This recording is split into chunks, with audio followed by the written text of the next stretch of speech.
My father called my husband a criminal babysitter at dinner. 2 days later, half the town walked into his house to answer him.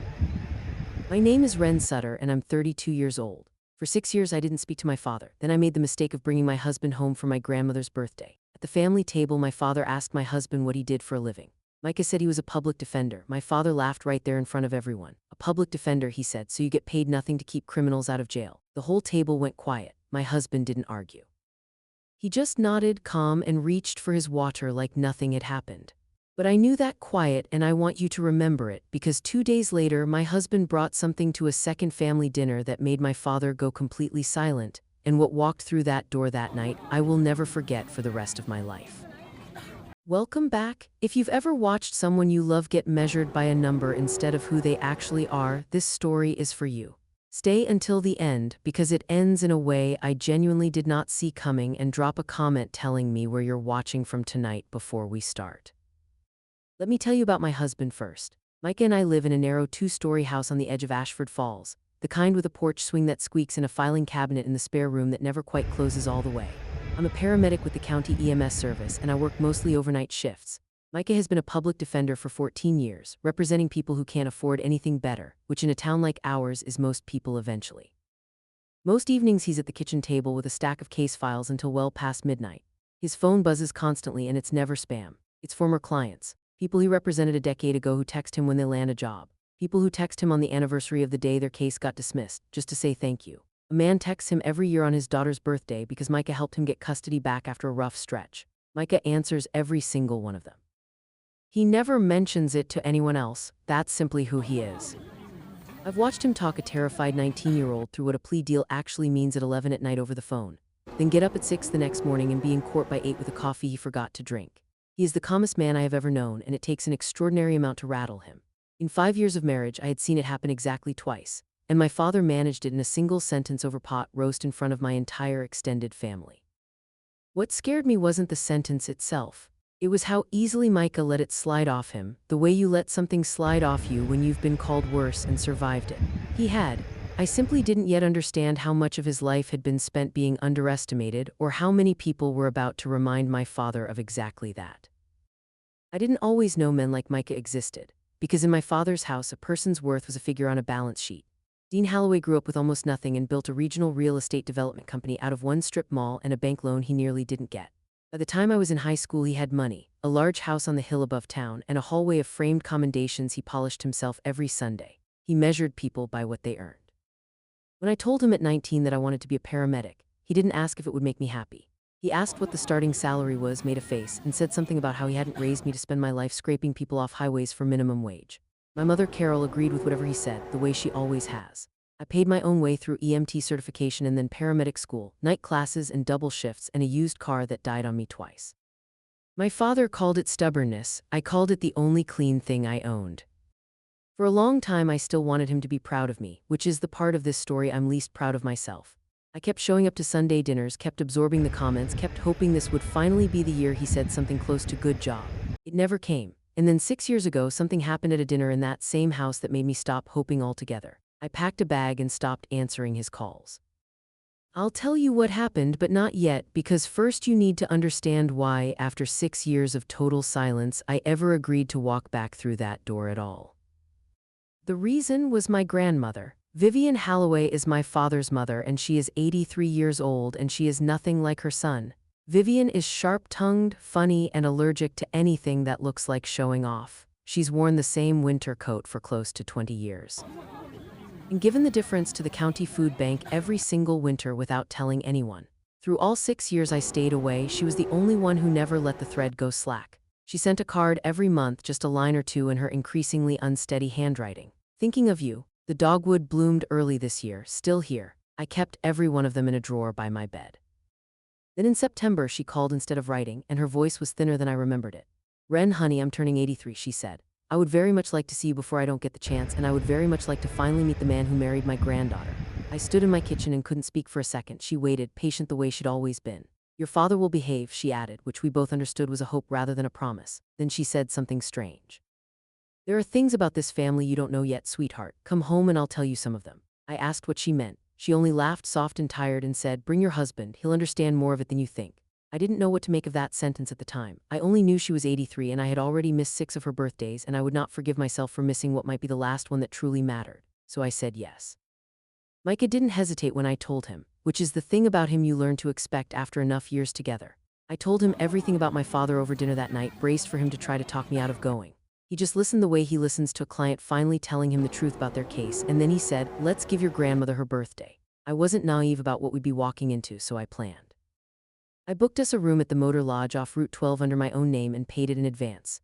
I told Micah the exit plan out loud so it would feel solid. If it turns ugly, we leave, no arguing, no performing, we just go. He nodded and repeated it back to me, which is a habit of his when he wants you to know he actually heard you. I packed like I was heading into weather, flat shoes in case we had to walk out fast, a fully charged phone, cash in an envelope.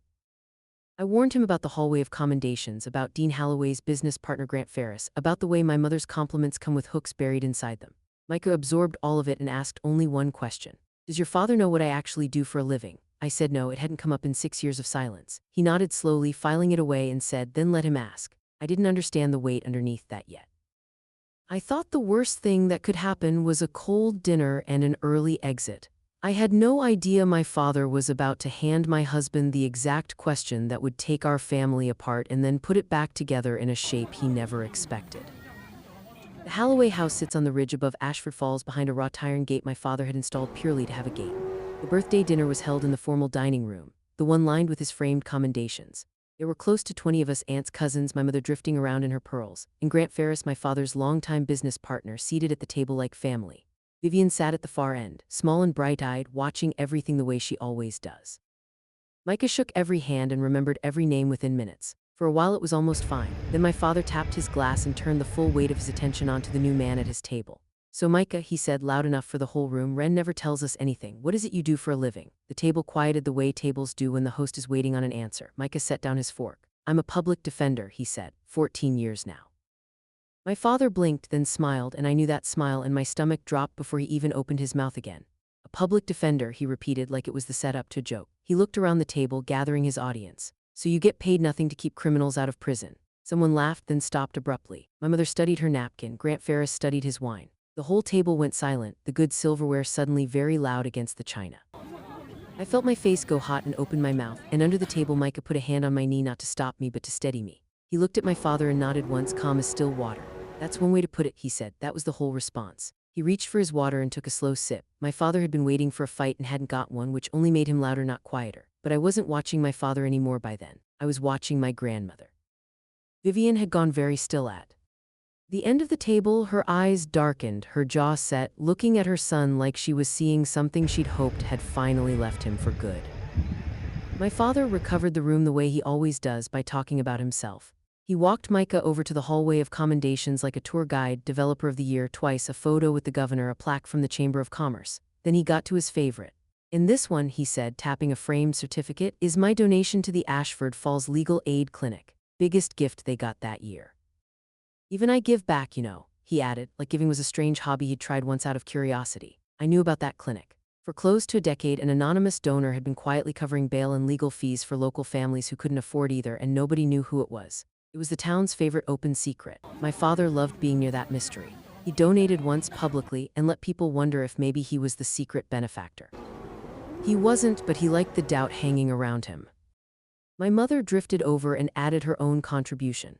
"Wren's a paramedic," she told Micah in the voice she reserves for describing bad weather. "We keep hoping she'll do something with herself eventually." Micah smiled at her, entirely unbothered. "She keeps people alive at 3 in the morning, he said. "I'd call that something." My mother had no answer for that, so she laughed and changed the subject. I looked at Micah standing there, calm, surrounded by my father's trophies, and I had the strangest feeling, like that whole wall was bragging to the wrong person. Like somewhere in this town there was a much bigger story my father had simply never bothered to learn. We left before dessert. I kissed my grandmother goodbye and promised to come back soon. In the car on the 15-minute drive to the Motor Lodge, I finally let go. "I'm so sorry," I said, my hands shaking on the wheel. "I should never have brought you into that. He had no right." Micah was quiet for a moment, watching the dark road pass. "Wren," he finally said, "I've been called worse by clients' families before lunch most weeks. It's fine." I laughed because he wanted me to, but it didn't reach my chest. "It's not fine," I said. "Calling you a criminal babysitter in front of everyone, he doesn't even know you." No, Micah agreed, he doesn't. Something in the way he said it made me glance over. He wasn't hurt and he wasn't even angry. He looked like a man who had just decided something and wasn't ready to say it out loud yet. You could have told him, I said, about the awards you've won, the cases, any of it. You just sat there. He turned to me, and in the passing streetlights his face was gentle. Telling him wouldn't have changed his mind, he said. Men like your father don't believe words, they believe evidence. I didn't know yet what evidence he meant. I only knew that something had shifted in the seat beside me. My whole life I had begged my father to see me clearly, and that night, watching my husband stay so completely calm while my father tried to make him small, I felt the begging finally burn all the way out of me. I was done waiting for Dean Holloway to become a better man. That was the night I stopped waiting for him to change and started planning what I would do instead. I need to explain what happened 6 years ago in that same dining room. I was 26, still trying, still showing up. My father threw a dinner and told me it was just family. It wasn't. He'd invited Grant Ferris and Grant's son Preston and arranged the whole evening like a merger. Preston was set to take over his father's development firm, and my father wanted Holloway blood married into it, a decision made entirely without consulting me. Halfway through the meal he stood and made a toast to the future of both families, resting his hand on my shoulder like I was a signed contract. I stood up and said gently that I wasn't interested, that I had my own plans already in motion. My father's face changed in front of everyone. Your own plans, he said. Ambulances and a boy with no name. I raised you better than this. He said it in front of Grant, in front of Preston, in front of my silent mother, and told the whole table I was throwing my life away. I put down my napkin and said, then I'll take my life somewhere you don't have to watch it, and I left. I didn't slam a single door. I just stopped calling, stopped visiting, stopped explaining myself. 6 years of silence, all of it beginning at that exact table, which is why watching him do the identical thing to the man I actually did marry lit something in me that 6 years of quiet had only banked, never extinguished. The next morning we got breakfast at the diner on Main Street. I hadn't eaten there since I was a teenager. We slid into a booth and the waitress came over with the coffee pot and stopped cold. Mr. Sutter, she asked. Aide Micah looked up. It's me, Donna, my son is Jamal. Her face crumpled and lit up at the same time. You kept his case out of the system when he was 17. You got him into that diversion program instead of a record that would have followed him forever. She had to set the pot down for a second. He's at the community college now, first one in our family. She squeezed Micah's shoulder and hurried back toward the kitchen so we wouldn't watch her cry. Micah just said, Jamal's a good kid, and buttered his toast like nothing had happened. It kept happening after that. A man near the register nodded and said, Morning, Mr. S. A woman by the door mouthed thank you and pointed at a teenage girl standing beside her. On the sidewalk outside, a delivery driver rolled down his window just to shout that his brother had gotten his job back, thanks to the paperwork Micah had helped him file. Micah waved and remembered every single name. I sat there and watched an entire town greet my husband like he genuinely mattered to them. In my father's town, it seemed like everyone knew Micah, everyone except my father. I thought about that hallway of commendations, all those numbers behind glass, and then I thought about Donna setting down her coffee pot to keep from crying, and something began taking shape in my mind. If my father only believed in evidence, if dollar figures and titles were the only language he actually spoke, then maybe it was time somebody showed him the real ledger, not with a speech, with people. That afternoon my mother called and I almost let it go to voicemail. Your father feels terrible, she said, a lie so practiced it came out perfectly smooth. He wants to make it right, come to a proper family dinner just us 2 days from now. I knew exactly what just us meant. It meant Grant Ferris again. It meant an audience for a second performance. My father didn't want to apologize. He wanted a rematch. I don't think that's a good idea, I said. Please, Wren, my mother said, and there it was, the old hook. You've already broken this family once. Don't do it again over a joke. I was about to say no. Micah, folding laundry beside me, had heard the whole exchange. He caught my eye and shook his head slowly, then mouthed one word, go. I covered the phone. Why? I whispered. He set down the shirt he was holding. Because he asked what a public defender does, he said, calm as still water. Let's go answer him. Give me 2 days. I searched his face for whatever he was planning. He gave me nothing but that same quiet, patient look. So I uncovered the phone and told my mother we'd come. When I hung up, I turned to my husband. 2 days for what? He only smiled and picked the shirt back up. Trust me, he said, and God help me I did. But I wasn't going to sit still for 2 days while he did whatever he had in mind. My father had thrown down a challenge without realizing it. He'd asked what a public defender was worth. I intended to make sure the whole town answered him. I started that same night in the EMS station break room. My coworker Priya Shaw is a senior paramedic, sharp and unflappable. We were restocking supplies when she asked how my weekend had gone. I told her more than I meant to. When I got to the part about my husband, she stopped entirely. Wait, she said, Micah Sutter, public defender. I stared at her. You know him, Wren, that man is the reason my brother isn't in prison right now. He was 17 and the DA wanted to charge him as an adult. Micah fought it for 8 months, basically for free. My brother's 26 now with a kid and a mortgage. Something clicked into place in my chest. If I told you my father called Micah a criminal babysitter who works for nothing, what would you say? Her face went flat and hard. I'd say your father should meet some of the people that babysitter kept out of a cage. Would you say that to his face 2 days from now at dinner? She didn't blink. Text me the address. I walked out to my car and made a list on the back of a receipt. Priya was one, there had to be more. Before I pulled out of the lot, she knocked on my window once more. You know about the legal aid fund, right? The anonymous one that covers bail and lawyer fees for families who can't afford either. I told her everyone knew of it, nobody knew who ran it. 10 years now, she said. Some person in this town has quietly kept I don't know how many families out of the worst version of the system. No name, no credit, she paused. I always figured it was somebody rich, a doctor maybe, or a developer trying to feel better about himself.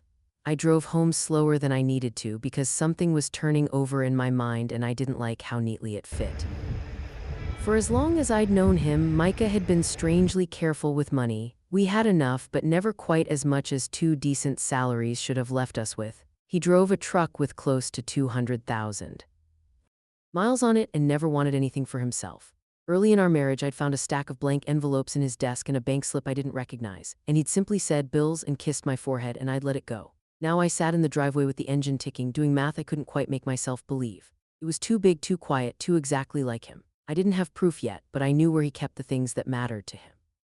The next afternoon, looking for a sweater in our closet, I would find the answer, sitting in a battered cardboard box he had never once mentioned. The box was on the top shelf behind our winter blankets, soft at the corners with age. I only pulled it down because I assumed it held old scarves. Instead, when I lifted the lid, I found letters, hundreds of them, some typed, most in the uneven handwriting of teenagers, some yellowed and over a decade old. I sat down on the closet floor and started reading, and I could not make myself stop. You're the only person who ever fought for me like I mattered. I didn't end up like my brother because of you. I never told you that. I'm telling you now. I'm the first person in my family to finish community college. That's yours as much as mine. Thank you for driving me to that hearing. Thank you for calling my mom yourself. Thank you for pretending you didn't notice I was scared. I was crying before I'd made it through the first handful. Underneath the letters, I found the second thing, a thick folder of bank transfer records going back nearly 10 years, each one made out to the Ashford Falls Legal Aid and Bail Fund, each one signed in Micah's steady handwriting under a single typed word. Anonymous. My husband was the town's quiet answer to a question nobody had been able to solve for a decade. The man my father had called a criminal babysitter had quietly given away more of himself than my father had ever earned in framed commendations, and he'd done it for 10 years without a single person applauding him while grinding through case files past midnight and driving a truck held together mostly by habit. I sat on that closet floor and finally understood why he'd stayed so calm at that table. He didn't need my father to know what he was worth. He already knew, and he had decided that mattered more than being proven right in front of an audience. I put every letter back exactly the way I'd found it.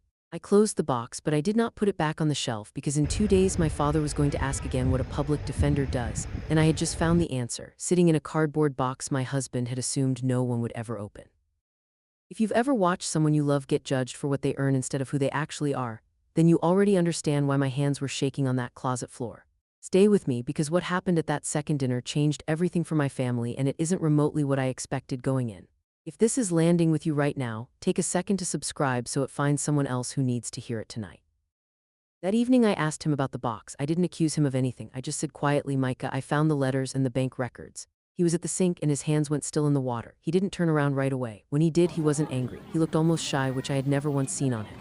You weren't supposed to find those, he said. Why keep it a secret, I asked, from me, from everyone. He dried his hands slowly. Because giving stops being giving the second people know about it, he said. It starts being for you instead of them. He sat down across from me. My dad was a carpenter. He built half the pews in the church downtown and never once put his name on anything. He used to say the work is the signature. Micah shrugged. Somebody helped me when I was a broke kid who wanted to do this job instead of something that actually paid. I promised myself I'd pass it forward quietly, so I did. I reached across the table and held his hand. You let my father humiliate you, I said, and you could have leveled him with one sentence. I could have, he agreed. But I don't own those family stories. They're not mine to spend just to win an argument. I understood him completely in that moment, and I loved him more than I ever had. But I also made a decision right there that I didn't tell him about yet. He was right that he shouldn't brag about it. He was right that the letters weren't his to wave around. But the town's story wasn't only his to keep quiet forever either. Those kids were grown now. If they wanted to answer my father themselves, that was their choice to make, not mine and not Micah's. I just had to give them the door. I had 2 days and I used every hour of them. While Micah was in court, I drove all over Ashford Falls and did the one thing my father would never in a milli.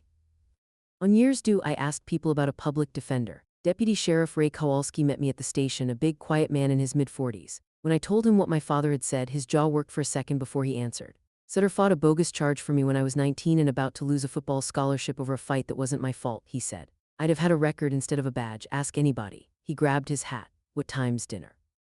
Marisol Vance runs the largest auto shop in the county now. 15 years ago, she was a teenager with a temper and no real prospects. Mr. Sutter wrote the letter that got me my first business loan, she told me.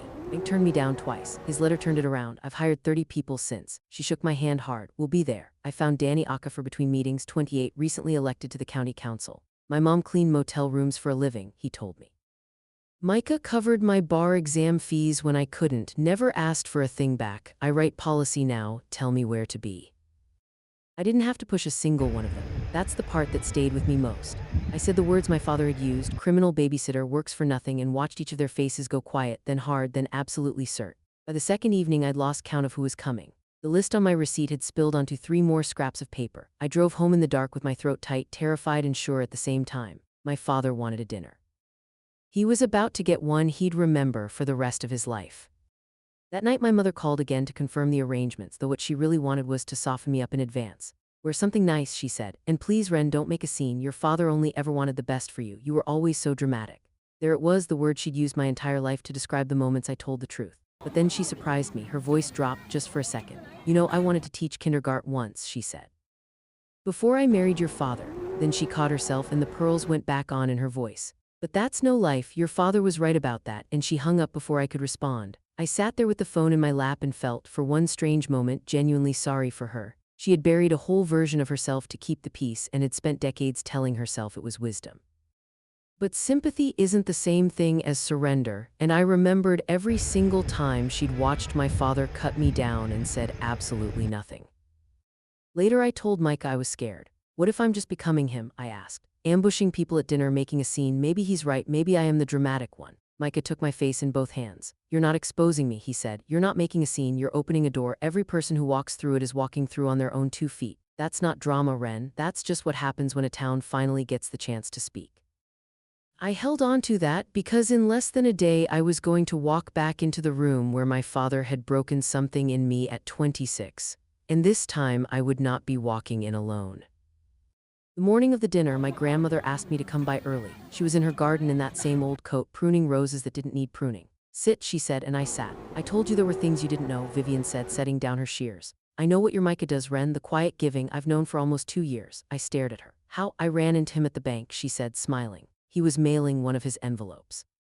Turned red as a beet and begged me not to say anything, so I didn't. She patted my hand. But I've been waiting a long time to watch my son learn something he can't simply buy. Her eyes were wet and fierce at once. Your father isn't a bad man, Wren. He's a frightened one. He grew up with nothing and decided money was the one thing that could never be taken away from him again. He looks at your husband and doesn't see a lawyer working himself thin for strangers. He sees a man who isn't afraid of being poor, and that terrifies him more than anything. She squeezed my hand. You know what you've arranged for tonight? I can see it on your face. I started to explain, to justify it, but she shook her head. Let them come, sweetheart, she said. Your father needs to hear this town. He won't hear it from you and he won't hear it from Micah, but he might hear it from 30 of his neighbors standing in his own dining room. She picked her shears back up. I'll be in the good chair where I can watch his face. I drove home with my grandmother's blessing sitting warm in my chest, and for the first time in 6 years I felt like a member of that family again instead of one of its casualties. Micah had his own preparations that afternoon. I watched him take the cardboard box down from where I'd left it and set it on our kitchen table, opening it and carefully choosing not all the letters, just a handful, handled like they were made of glass. Then he reached to the very bottom and pulled out something flat wrapped in a plastic sleeve. It was a certificate. State Public Defender of the Year, his name printed in gold, a date from 4 years back. I had never once seen it. You won that, I said, and you never hung it up. He looked almost embarrassed. Felt like bragging, he said, sliding it into the box with the letters. What are you bringing it for? I asked. He closed the lid gently. Your father asked what I do for a living, he said. It was a rude question, but a fair one. I'm just going to answer it honestly. He looked at me steadily. He wanted to know what 14 years of my life adds up to, so I'll show him. He tucked the box under his arm. I've never done this before, he admitted. Shown anyone all of it at once, but he asked in front of your whole family, so I'll answer the same way. I didn't tell him about the 30 people driving toward that house at that very moment. I wanted him to walk in as himself, carrying only his box and his quiet. The rest would arrive on its own. I just kissed him and said, whatever happens tonight, I already know exactly what you're worth. He smiled. So do about 200 people in this county, he said, then caught himself and went slightly red, and I laughed for the first time in 2 days.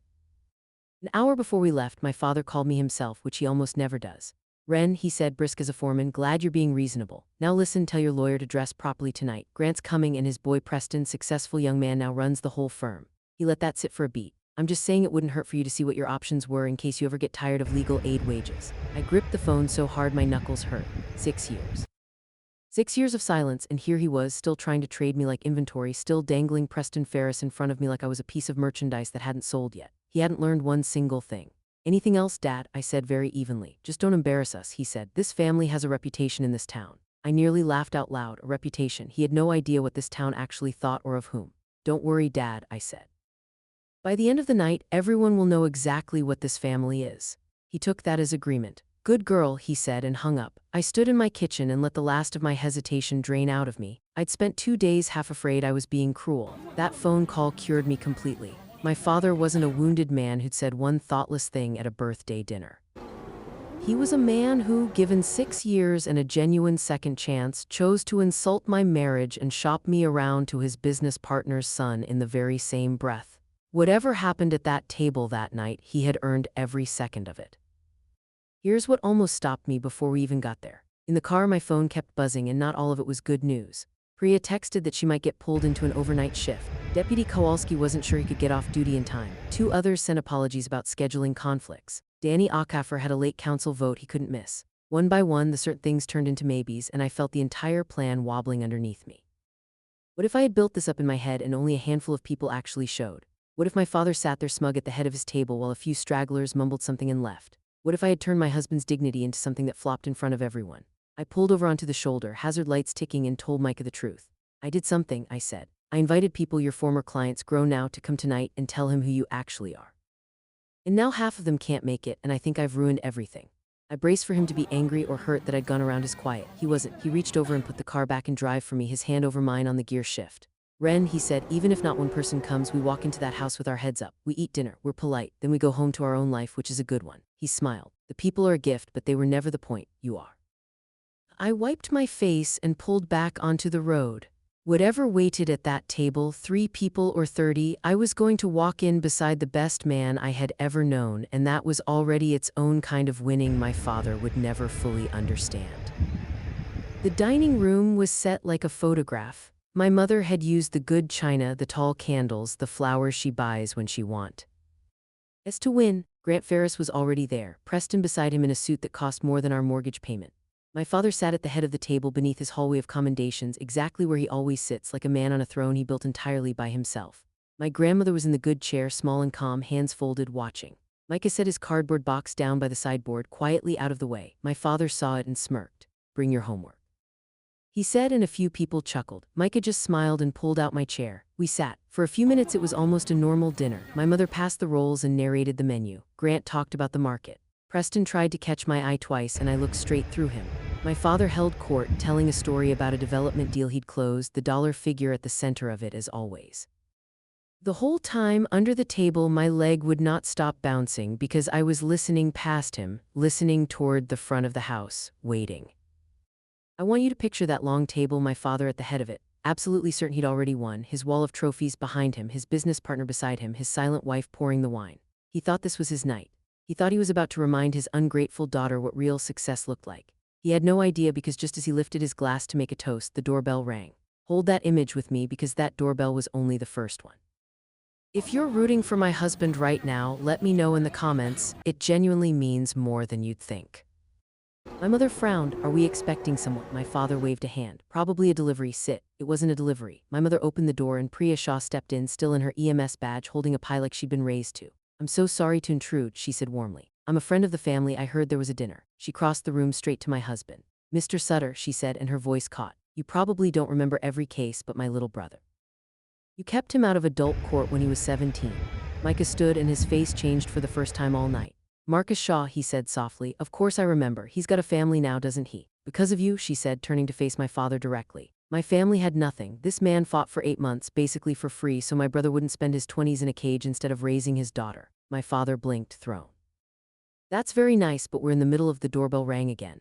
This time it was Deputy Kowalski, off duty, out of uniform but still standing like an officer, hat in his hands. He nodded to the room, walked straight to Micah and gripped his hand. Mr. Sutter. Then he turned to my father, calm and enormous. You don't know me, sir, but this man kept me off the field of a felony charge when I was 19, and everything in my future was about to disappear over one bad night. I carry a badge instead of a record because of him. My father's smile was starting to slip. He looked at me, then at the door, and something uneasy moved behind his eyes. Wren, he said slowly, what is this? And before I could answer, the doorbell rang a third time, then a fourth, and then it simply didn't stop. They came in a steady stream. Marisol Vance from the auto shop, filling the doorway in her work jacket. Behind her, Danny Okafor, who left his council vote early to make it. Donna from the diner, still in her apron, holding her son Jamal by the sleeve. A young woman who'd become a nurse. A man who now taught auto shop at the high school because Micah had once told him he'd be good with kids. A firefighter, a mechanic, a pastor, a pair of sisters who ran the hardware store together. On and on, more than I had dared to hope for, filling the hallway, spilling into the dining room, standing shoulder to shoulder against my father's wall of commendations until you could barely see the frames underneath them. They were quiet. That was the thing that struck me most. Nobody shouted. Nobody was cruel. They simply came and they stood and they looked at Micah with a kind of respect my father had never once earned in that room in his entire life. My mother had a hand pressed to her mouth. Grant Ferris and his son had gone very still, forgotten entirely in their expensive suits. My grandmother sat in the good chair with tears running down her face and the smallest smile I have ever seen, watching her son's whole world quietly rearrange itself right in front of him. And my father stood up. He looked around at 30 of his neighbors standing silent in his dining room, people he passed at the gas station and the bank and the country club, and I watched him fail completely to understand it. His face went red, then a mottled purple. What in God's name is this? He demanded. Who let all these people into my house? Nobody answered him. They weren't there for him. I stood up from my chair and every eye in the room turned to me, and my father's loudest, angriest attention landed squarely on his daughter. Wren, he said, low and dangerous, you explain this right now. I was not shaking anymore. 6 years of silence and an entire town at my back and the calmest man in the world sitting beside me. I had never in my life felt steadier. Sit down, Dad, I said quietly. Some people came to answer your question. He did not sit. He gripped the back of his chair and stared at me, so I kept my voice low, and even the way I speak to frightened families in the worst moment of their lives. 2 days ago at Grandma's birthday, you asked my husband what a public defender does. You called him a criminal babysitter. You said he works for nothing. You said it in front of everyone, and then you laughed. The room was so quiet I could hear the candles burning. These are some of the people he's helped over 14 years. They drove here tonight on their own because they wanted to answer you. I turned to face them. You don't have to say anything, but if anyone wants to tell my father what Micah Sutter actually does, the floor is yours. For a moment nobody moved. Then Danny Okafor stepped forward, still in his council badge. Mr. Holloway, he said, I'm on the county council now. My mother cleaned motel rooms for a living. When I couldn't afford my bar exam fees, Micah Sutter paid them and told me never to mention it. I write policy for this county now. That's what a public defender does. He stepped back. Deputy Kowalski spoke next, plain and heavy. He kept me out of a felony record for a bad night that wasn't entirely my fault. I'd be behind bars instead of wearing a badge. Marisol cleared her throat. His letter got me the loan the banks wouldn't give me. I employ 30 of your neighbors, Mr. Holloway. That's what he does. One by one they spoke, and each of them ended it the same way, like a hymn with a repeating chorus. That's what he does. My father's mouth opened and closed. He looked at the faces filling his own dining room, and for the first time in my life, I watched Dean Holloway have absolutely nothing to say. Then, because it's who he is, he found his footing the only way he knows how. He slammed his palm on the table hard enough that the china jumped. This is a setup, he shouted, his voice cracking. This is an ambush in my own house. Did she pay you people to come here and humiliate me? Nobody flinched at his shouting. That was what actually undid him. He was used to a raised voice clearing a room, and instead the room simply looked back at him, patient, unmoved. Marisol was the one who answered into that silence. Nobody paid us, Mr. Holloway, she said quietly. We came because of what he did and because of something you don't know. She glanced at Micah, who had gone pale, already shaking his head, already murmuring, Marisol, don't. But she kept going, gentle and cert. You've got a certificate on that wall, sir, your donation to the legal aid fund. You've bragged about it at the club for years. My father's chest was still heaving. What of it? The funds had an anonymous donor for almost 10 years, Marisol said. Paid bail and lawyer fees for I've lost count how many families. Whole towns wondered who it was. She nodded toward Micah. A few of us found out by accident last year. He begged us not to tell a soul, so we didn't. It's him, Mr. Holloway. It's been Micah the whole time. The lawyer you called a babysitter has quietly kept more families in this county out of the system than anyone else alive." The room made a sound, a collective soft intake of breath. 30 people who'd suspected it hearing it confirmed at last. My mother's hand flew to her mouth, her eyes going to Micah's cardboard box by the sideboard and then strangely to nothing at all, and I remembered a kindergarten classroom she'd wanted 60 years ago, and I watched something old and grieving cross her face before she pushed it back down. And my father, the man who had once framed a single donation and let a whole town wonder if he was the secret angel behind it, stood there and finally understood that the angel had been sitting at his table the entire time. He had insulted him. He had offered his own daughter to another man right in front of him. My father's face drained from purple to gray and his mouth worked and no words came out at all. I watched him try to climb back on top of it the only way he knew how. He reached for the one thing that had never once failed him, contempt. "So he gives away a lawyer's salary," he said, forcing a laugh with nothing underneath it. "A few dollars here and there to feel important. It's still charity. Charity's what people do when they can't build anything real." And that was when Micah finally stood up. He crossed to the sideboard unhurried. Seeked up the cardboard box and set it down in the middle of my mother's beautiful table, right on top of the flower arrangement. He opened it. He took out the letters, handful after handful, and laid them across the china, 14 years of them. He set the state certificate down beside them, his name in gold catching the candlelight. Then he pulled out the folder of bank records, nearly 10 years of transfers, and laid it open in front of my father so he could read the total at the bottom with his own eyes. My father looked down at a number far larger than the single donation he'd bragged about for a decade. Micah didn't raise his voice. He never once raised his voice through any of it. "You asked what 14 years of my life adds up to," he said, quiet as a closing door. He tapped the folder gently. "You called it charity, you called it nothing." He looked my father dead in the eye. It added up. The room was absolutely silent. My father stared at the letters, at the total, at the certificate with its gold seal, and his hands were trembling now, and he had no number left in him bigger than the one sitting on his own tablecloth. For the first time in his entire life, Dean Holloway had been outdone in the one currency he'd ever actually believed in by a man he had tried to shrink down to nothing. And he knew it.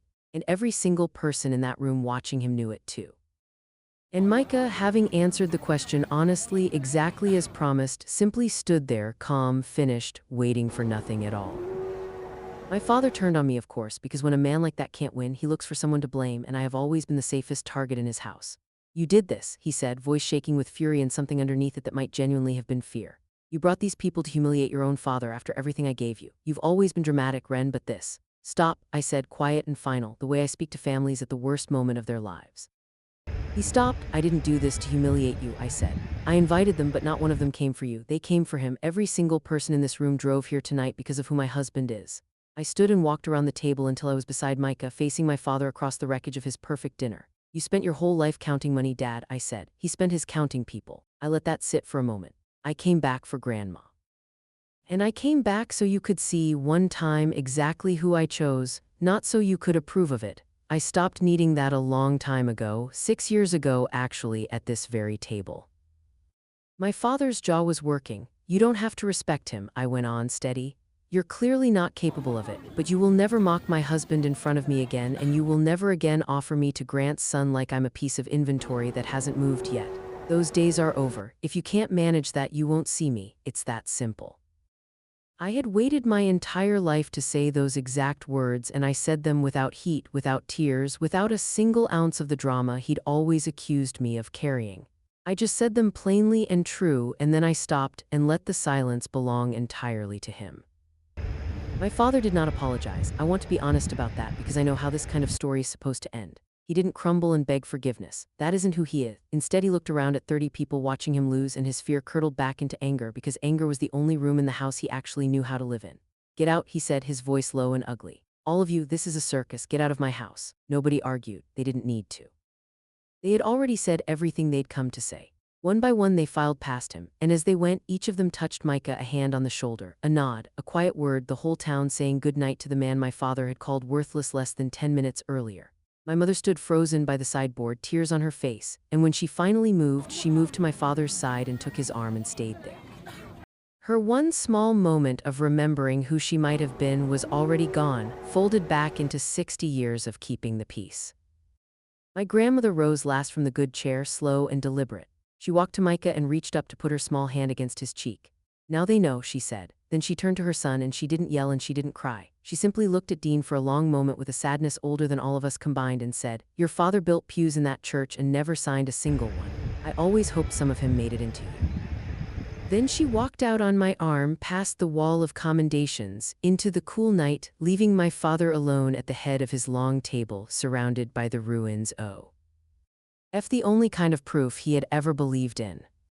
We didn't stay in Ashford Falls much longer that night. There was no dramatic reconciliation and I hadn't wanted a fake one. Micah packed his letters back into their box, careful as always, and we drove home to our squeaking porch swing. In the weeks after, a few things changed and a great many didn't. My father never called to apologize, but my grandmother told me a month later that he had asked her, gruff and cornered, whether the town really thought that much of Micah. She said yes. She said he went quiet for a long time after that. It wasn't an apology, but it was the closest a man like him gets to one, and I decided that was his business to sit with, not mine to manage. I kept seeing my grandmother, brought her soup, sat in her garden. I did not go back to my father's table, and for the first time that absence felt like peace instead of a wound. Micah kept practicing law for people who couldn't afford anything better. He kept driving that same terrible truck. Somewhere in the county, envelopes kept arriving at the legal aid fund with no name attached because the town had kept his secret even after they'd spilled it in his defense, out of respect for a man who never wanted the credit in the first place. Nothing about how Ashford Falls saw my husband actually changed that night. They had always known. The only person who genuinely needed to learn it was my father, and whether he ever truly absorbed the lesson was entirely up to him now. As for me, I stopped waiting. A few months later, Micah and I decided we were ready to raise a child of our own in a house where a person's worth would never once be measured in dollars. I used to believe respect was something you had to earn from the people who raised you, that if you were only good enough, quiet enough, patient enough, they would eventually hand it over. But it isn't a thing anyone hands you at all. It's what an entire town gives a quiet man who never once asked for it. And it's what you finally give yourself the day you stop asking the one person who is never going to say it out loud. That's my story. 6 years of silence, one cruel sentence at a dinner table, and a whole town that answered when my father wouldn't. If there's someone in your life who measures people by their paycheck instead of their heart, take this as your sign to stop asking them for permission to be proud of who you love. Share this with someone who needs to hear it, drop a comment, hit subscribe, and I'll see you in the next story.